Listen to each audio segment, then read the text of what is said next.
Hi, you've reached What's on Scott's Mind. Today, What's on Scott's Mind is a book that's coming out either later this week or at the worst next week.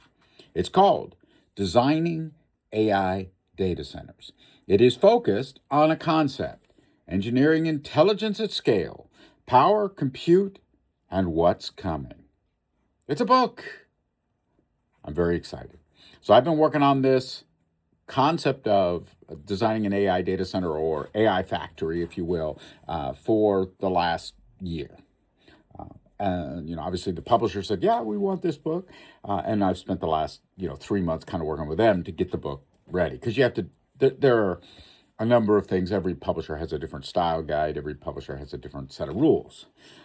So I'm very excited, and I'm going to introduce in this and in my extended technical review the book and talk a little bit about it. So,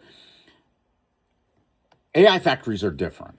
And I want to be crisp and clear that what was a data center 5 years ago is not what a data center is going to be in 5 years.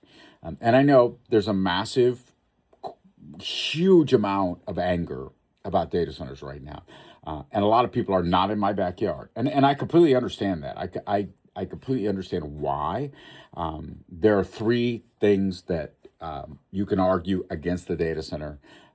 And those three things are fairly significant. One is low level noise. There's a frequency that impacts human beings, although we can't hear it, which is why it impacts us even more because we can't hear it. We don't know it's there. So AI data centers tend to produce sound at that frequency. So they need to have a baffling system. They need to be, sound abated. AI data centers in the past have consumed, and I'm going to give you four places that we need to think about. The first is energy. The second is compute. The third is network. And the fourth is the actual governance of that data center. So when we think about the concept of the network, an AI data center will basically put a bubble in a network, right? All the traffic from all around the world is coming to that bubble. And that bubble then basically means anybody in that similar connection area is going to have less overall bandwidth. And it's something to think about, right? Nobody likes it when their Netflix buffers. The other one then is compute. And obviously, AI data centers offer compute. That's what they do. And compute comes at a cost, right? And we have to think about the cost of energy. Now, I know one of the big pushes is water. But I want to make sure that everybody understands that most of the modern data centers that are built don't use potable or what is drinkable water. They use pre-treated water, in part because the treated water has fluorine and other things in it that actually can gum up the works for systems over time. But the reality is, those four things are critical. And how those four things are handled by the data center is my first topic, right? So there's a couple of fun terms, PUE and WUE. PUE, P-U-E, is power use efficiency, and WUE, W-E-U-E, water use efficiency. Both of those are really critical.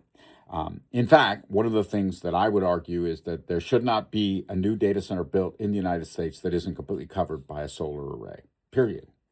Yes, I get that, right? And I hear the natural gas commercials. The sun shines during the day. Solar power doesn't work at night. Well, that's not true. Solar power can charge batteries during the day and work at night. Solar power exists when the sun is shining. Wind power exists when the wind is blowing. But batteries exist when the sun isn't shining and the wind isn't blowing. So that's a crap commercial. It's designed to force people to make a bad decision, and I don't like that kind of stuff. It upsets me. It upsets me from the perspective of why lie, right? Facts are simple. You can use batteries, right? So power becomes an interesting problem. And water becomes an interesting problem, right? So PUE and WUE are two terms that you need to get used to as you read the book. They're going to come up multiple times, and they're very critical as we look at where things are going in terms of what data centers are capable of doing and what data centers are doing today. What is a data center? How does it fit? And where does it work? The other thing is the economic. And this is where, so I just gave you an example of where the natural gas world is lying to you about power. That's one problem, right? So you have industry trying to position themselves as a value add to the data center of the future, right?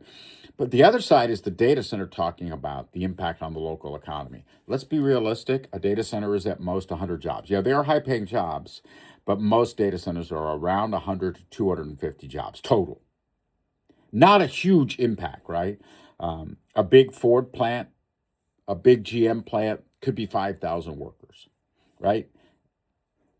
A data center is going to be 250 workers. They're going to be high end, but they're only going to be 250. Likely, it's 250 people that are brought in for the data center. Not many localities have highly trained data center people in them.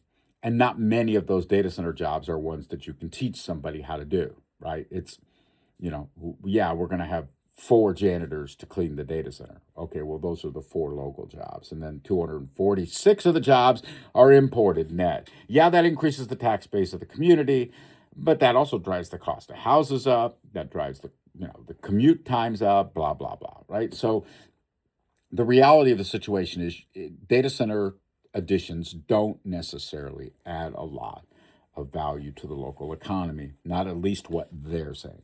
So those are the 2 first big lies. Power, in particular, natural gas saying, well, the sun doesn't shine during the night. Yeah, batteries do. The wind doesn't blow during all the time. It stops sometimes. Yeah, but batteries, right? I just think it should be mandatory that you build a bloody data center, you put wind power, and you put solar power, period. Not a question, not an argument, you just do. And you put it on top of the building, which, by the way, makes it cheaper to cool the building because the solar panels take the sun that's hitting the roof, and instead of heating the roof up and therefore heating the entire building up, it's heating the solar panels up. You dissipate the heat by having the solar panels raised above the roof, and boom shakalaka. You've just reduced the cooling impact of a data center. At the same time, you've actually decreased the impact on the grid. So, intelligent in the future. And then, obviously, the lies that data centers are telling is, oh, we're going to employ a lot of people. No, you're not. This is Scott Anderson. Thank you so much. What's on my mind, part 2?